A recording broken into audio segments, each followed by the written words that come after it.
Hola Martín, ¿qué tal? Buenas tardes. Buenas tardes, buenas tardes. Martín, ¿quieres por favor explicarnos brevemente tu profesión? Después de decirnos tu profesión, ¿dónde estudiaste y por qué estudiaste esa carrera?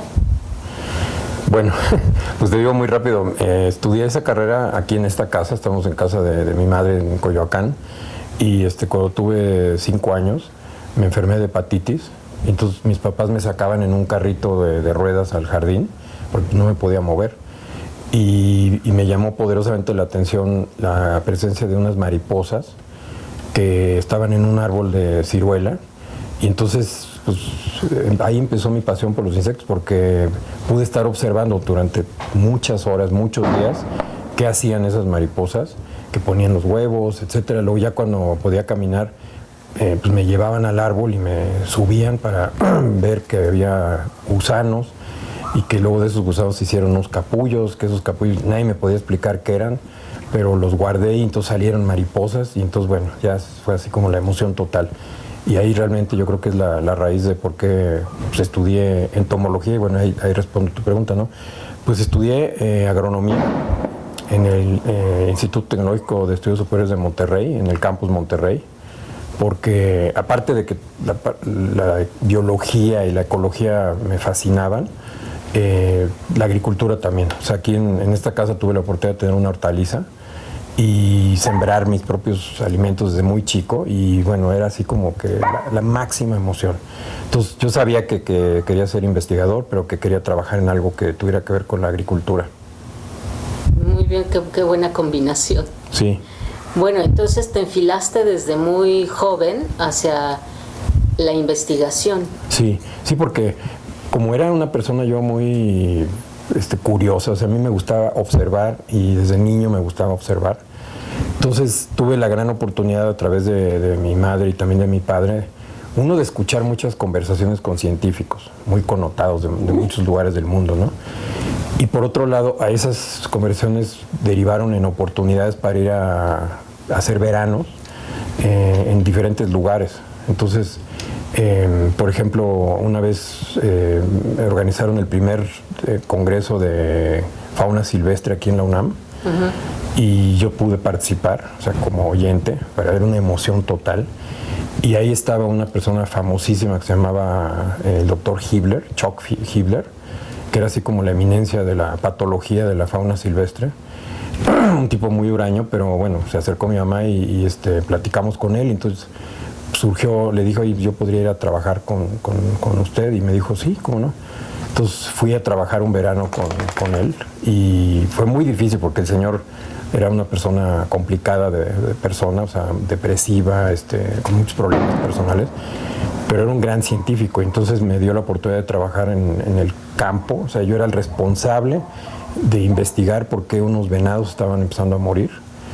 Y entonces yo tenía que monitorear las poblaciones en un rancho gigantesco de una empresa petrolera. O sea, estoy hablando de miles de hectáreas. Y él luego tomaba muestras de algunos de esos venados, y se descubrió que era un virus, y era un virus vinculado a la sobrepoblación de venados y competencia con el ganado. Entonces fue un estudio clásico que se hizo en su momento. Y bueno, así como eso, trabajé en una granja de pollos, trabajé en un rancho de unos amigos también de mi madre como tractorista. Entonces todo eso me despertó muchísimo la inquietud por estudiar. Trabajé con el doctor Estudillo en su granja, y él fue una gente muy sabia, ¿no? Me dijo, mira Martín, yo sé que esto te apasiona, pero de esto no vas a poder vivir. Entonces te advierto que si estás claro en eso, pues síguele, ¿no? Pero él como que me puso un alto, ¿no? De que no estudiara ornitología. Porque en el TEC de Monterrey me mandaron de intercambio a Estados Unidos, a Cornell, y ahí pues me despaché con puros cursos optativos, y uno de ellos fue ornitología, con una eminencia también. Entonces, todas esas experiencias, pues, ser también ayudante de un alpinista, me acercó mucho a las montañas y a la naturaleza, mucha fauna silvestre. Me la pasaba yo horas y horas observando animales silvestres solo. y eso me despertó completamente la inquietud por la investigación. O sea, sí, o sea, yo sabía que iba a ser científico desde muy niño.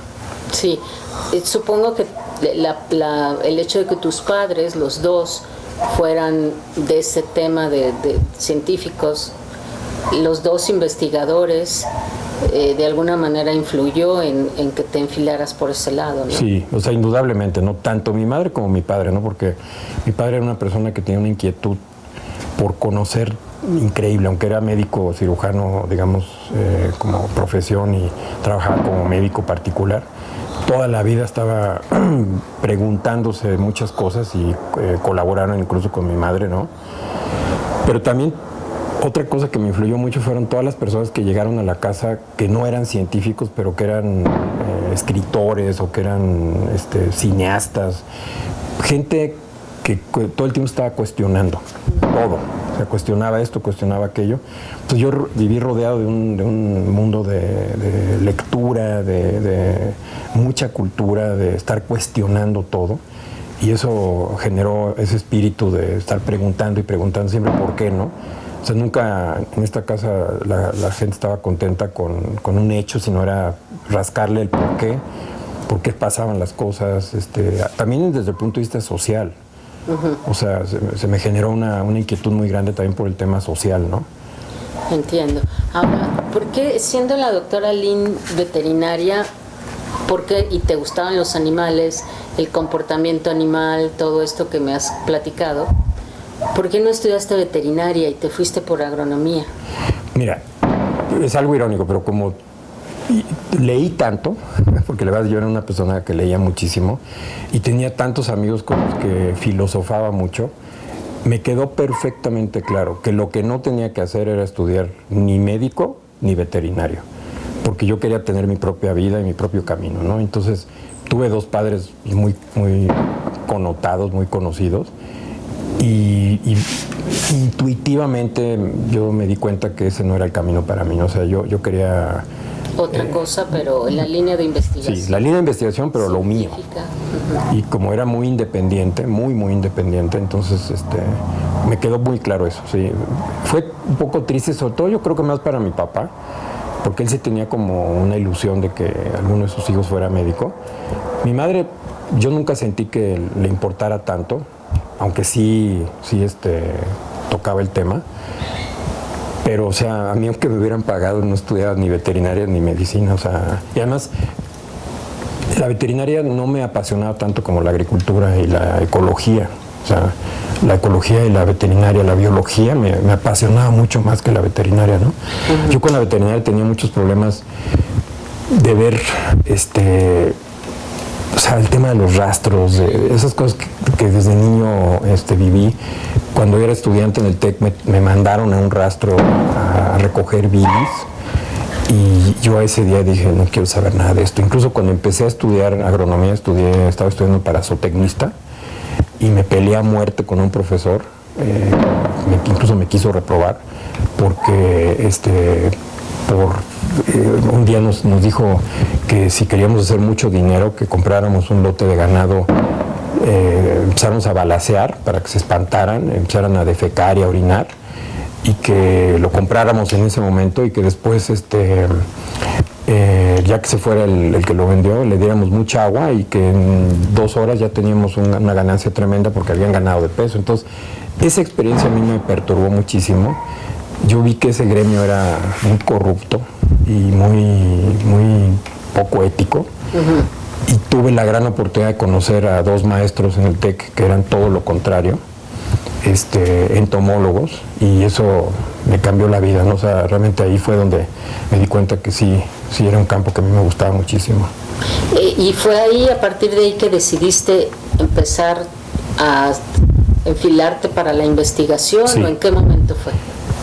Sí, o sea, desde la prepa yo sabía que quería ser científico, ¿no? O sea, en la prepa incluso mi maestro de química, biología, un suizo muy capaz, me daba oportunidad de trabajar en el laboratorio si yo lavaba toda la cristalería. Entonces, era increíble, o sea, me dejaba el laboratorio para mí toda la tarde.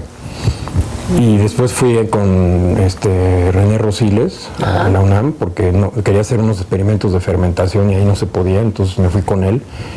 Entonces ya desde muy chavo me queda claro que quería ser científico. En el TEC y sobre todo en Cornell me di cuenta que quería ser científico de veras, ¿no? O sea, como que sí dedicar mi vida a esa carrera. Y cuando terminé la carrera de agrónomo me hice una tesis sobre comportamiento de las hormigas y me acerqué mucho a la investigación. Pues, obtuve un trabajo muy rápido en la Secretaría de Agricultura y muy rápido me nombraron coordinador de un proyecto de investigación. Entonces eso pues también me catapultó a eso, ¿no? O sea, la primera publicación incluso me da mucha risa porque tenía que ir a un congreso y tenía que enviar un resumen en inglés y en francés. Yo no hablaba francés, mi mamá sí hablaba francés, pero estaba una doctora que se llamaba Casobón, sí, que era amiga de mi madre, y dio la suerte que llegaron aquí a la casa a comer y ella me ayudó a hacer la traducción de ese resumen al francés. Y fue producto de una investigación que hice sobre el comportamiento sexual de las moscas de la fruta.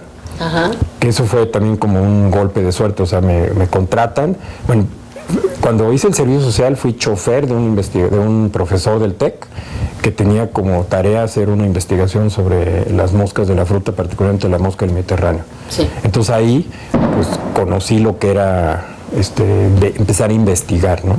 Ya formalmente, ¿no? Uh-huh. Y entonces pues me enamoré de las moscas de la fruta, o sea, y por moscas de la fruta, entiéndase, no las mosquitas que andan en los fruteros, las drosófilas, no. Sino las verdaderas moscas de la fruta, no las plagas de los frutales, ¿no? Uh-huh. Y entonces, con ese primer trabajo, pues me piden hacer este tipo de trabajos y muy pronto me di cuenta que me faltaba muchísimo conocimiento. O sea, yo quería trabajar, incluso fue un poco un pleito con mis padres, porque ellos ya querían que yo fuera a hacer una maestría. Yo les dije, no, necesito experiencia. Entonces, adquirí la experiencia, pero al año yo ya me di cuenta que me faltaba muchísimo conocimiento, ¿no? Entonces, me quedó claro que tenía que hacer un doctorado y tocó la suerte de que el líder internacional que había lo pude contactar. Y se interesó por mi interés, ¿no? Y llegó a probarme, porque era un tipo muy estricto. Entonces hizo un viaje de Estados Unidos para checar si yo tenía la altura de su laboratorio. Uh-huh. Y bueno, hice todo lo posible por ganarme su confianza y me aceptaron el programa de doctorado de la Universidad de Massachusetts en Estados Unidos. Okay. Y bueno, ahí sí fue donde ya realmente adquirí el conocimiento pleno de lo que era ser científico, ¿no? Y lo complicado que era ser científico, pero estaba más apasionado que nunca. Entonces, ¿y tú en algún momento pensaste quedarte en Estados Unidos o siempre te fuiste a regresar a México? Fíjate que es un tema ahorita bien complicado, ¿no? Porque si te digo la verdad, ahorita sí me arrepiento de no haberme quedado por la situación que estamos viviendo en México. Yo viví en un entorno donde mis dos padres siempre me inculcaron la responsabilidad de regresarle a México lo que yo había recibido de México y lo que ellos habían recibido de México. Entonces, siempre estaba contra la espada y la pared, ¿no? Porque por un lado me quedaba clarísimo que yo tenía esa obligación ética de hacer algo por mi país, ¿no? Por otro lado, pues estando ya en Estados Unidos y luego hice un postdoctorado en Suiza.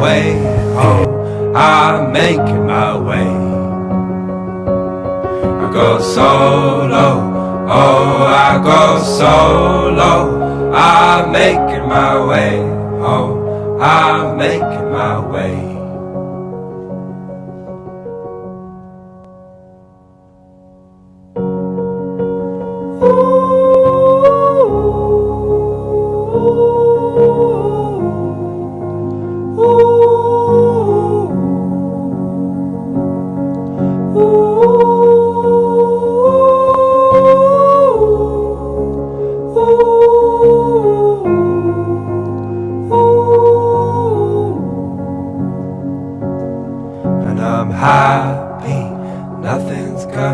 Stop me, I'm making my way, oh, I'm making my way.